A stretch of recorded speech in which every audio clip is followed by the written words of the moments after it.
சற்று முன் தமிழக அரசு வெளியிட்டுள்ள 9 முக்கியமான அறிவிப்புகளை பற்றி தான் இந்த காணொலி வாயிலாக இப்போ நம்ம பார்க்க போகிறோம்.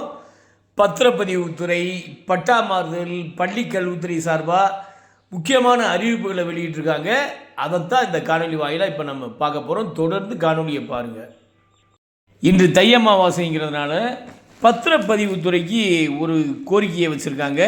அதில் முதல் கோரிக்கை என்னென்னா, இன்று தை அமாவாசைங்கிறதுனால கூடுதல் முன்பதிவு விலை ஒதுக்க பத்திரப்பதிவுத்துறைக்கு கோரிக்கை வச்சுருக்காங்க. இதை ஏற்று ஒரு சார்பதிவாளர் அலுவலகங்களுக்கு 100க்கு பதிலாக 150 முன்பதிவு விலைகளும், 2 சார்பதிவாளர்கள் உள்ள அலுவலகங்களுக்கு 200க்கு பதிலாக 300ம் அதிக அளவில் ஆவணப்பதிவுகள் நடைபெறும் 100 அலுவலகங்களுக்கு 100க்கு பதிலாக 150 சாதாரண முன்பதிவு விலைகளோடு ஏற்கனவே வழங்கப்படும் 12 தட்கல் முன்பதிவு விலைகளோடு கூடுதலாக 4 தட்கல் முன்பதிவு விலைகளும் ஒதுக்கீடு செய்ய உத்தரவிட்டிருக்காங்க.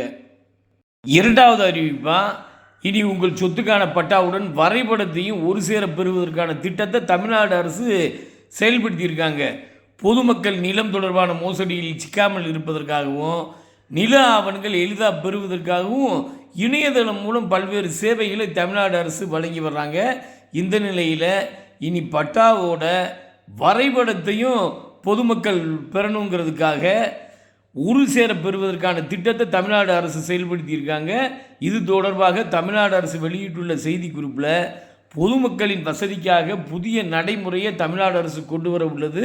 இப்போது உள்ள நடைமுறையின்படி பட்டாவையும் அந்த நிலத்திற்கான வரைபடத்தையும் தனித்தனியாகத்தான் செல்போனுக்கு வரும் ஓடிபி கொடுத்து பதிவிறக்கம் செய்ய முடியும்.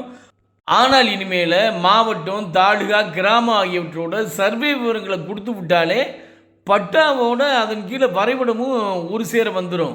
அதன் மூலம் பொதுமக்கள் தங்களது நில ஆவண பட்டா மற்றும் வரைபடங்களை எளிதாக பதிவிறக்கம் செய்யலாம். இந்த திட்டத்தை செயல்படுத்துவதற்கான சோதனை முயற்சி கடந்த ஞாயிற்றுக்கிழமை மேற்கொள்ளப்பட்டது. அதில் முழு வெற்றி கிடைத்தது. ஆனால் அதனை பிரிண்ட் அவுட் எடுக்கிறதுல சில இடையூறுகள் ஏற்பட்டது. எனவே அதனை மேம்படுத்திவிட்டு விரைவில் நடைமுறைக்கு கொண்டு வர்றதுக்கு தமிழ்நாடு அரசு திட்டமிட்டிருக்காங்க. மூன்றாவது அறிவிப்பாக, பள்ளி கல்வித்துறையில் கடந்த 10 ஆண்டுகளுக்கு மேலாக தொடர் நீட்டிப்பு பெற்று வந்த தற்காலிக பணியிடங்களான ஆசிரியர் மற்றும் ஆசிரியர் பணி இல்லாத 47,000 பணியிடங்களை நிரந்தர பணியிடங்களாக அறிவித்து அரசாணை வெளியிடப்பட்டிருக்கு. நான்காவது அறிவிப்பாக, மினி பேருந்துக்கான கட்டணத்தை மாற்றி அமைச்சு அரசியல் வெளியிட்டதுடன் சென்னை புறநகர் பகுதியில் தனியார் மினி பேருந்துகள் இயக்கவும் தமிழக அரசு அனுமதி அளிச்சிருக்காங்க.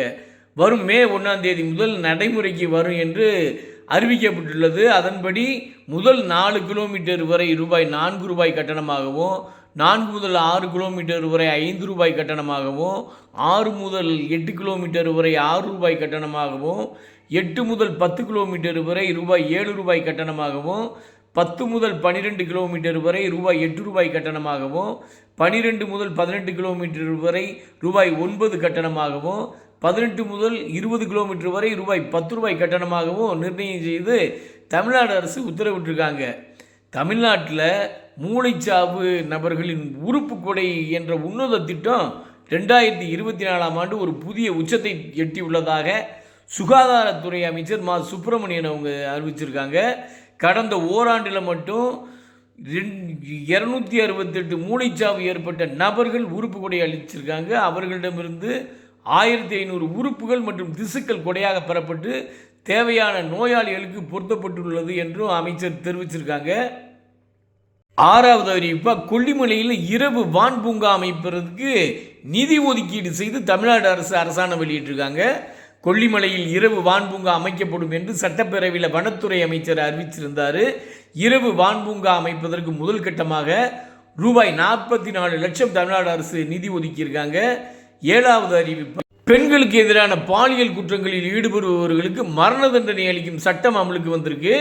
தமிழக அரசியலில் அதிகாரப்பூர்வமாக அறிவிப்பு வெளியிட்டிருக்காங்க.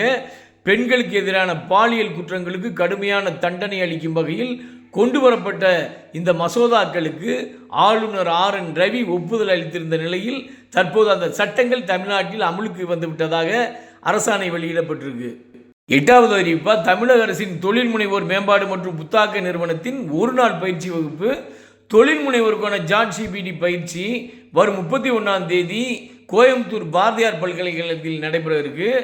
9வது அறிவிப்பாக தமிழ்நாடு அரசு போக்குவரத்து கழகம் வெளியிட்ட அறிக்கையில் வரும் ஜனவரி 31ஆம் தேதி மற்றும் 1ஆம் தேதி முகூர்த்தம் மற்றும் வார விடுமுறை நாட்கள் முன்னிட்டு சென்னையிலிருந்து இதர இடங்களுக்கும் மற்ற கூடுதலான பயணிகள் தமிழகம் முழுவதும் பயணம் மேற்கொள்வார்கள் என எதிர்பார்க்கப்படுகிறது. இதை கருத்தில் கொண்டு தமிழ்நாடு அரசு போக்குவரத்து கழகங்கள் தினசரி இயக்கப்படும் பேருந்துகளோட விட கூடுதலாக இயக்க முடிவு செஞ்சுருக்காங்க.